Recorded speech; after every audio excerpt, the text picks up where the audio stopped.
As soon as I wrote the script, I knew there was no way that I could not do this film. There was no way that I could let the opportunity to portray this character and to express the love that these two people shared in a way that was so uniquely formatted and written. The way that they had written the script was so different compared to how most films are formulated that it sort of was a dream come true in every sense of the way.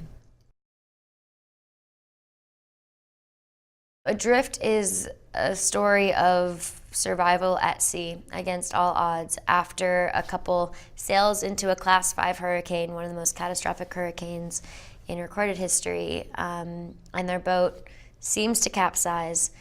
They are forced to find inner strength and inner will to survive.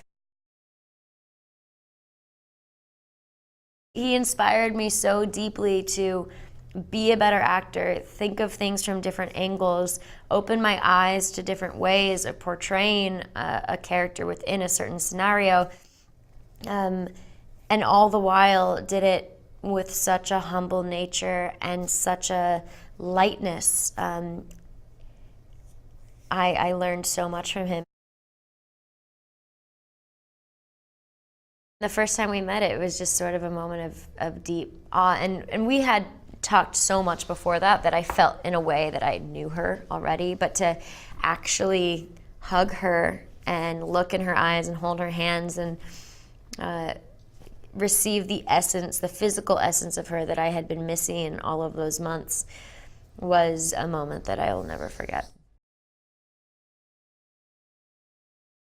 There's so many unknowns when filming that closely with nature, but because Balt himself was a professional sailor, he used to be a competitive sailor in Iceland, and because he's built this reputation of working with the elements in such a pure way, he really was given the trust by our studio SDX and producers to take this to the open water. This movie draws you in. It's almost as if when you're watching it, you can smell the ocean yourself. You can feel the salt water in your hair, because that's what happens when you capture life in a way that's truthful, and when you capture life in a way that's real versus fabricated. And they both have their pros and they both have their cons, but this movie takes you on a very visceral experience. This is a journey that I feel as an audience member you feel in a way that you are on, because the power of the ocean elicits that from you as a viewer. Ho girato il mondo per trovarti.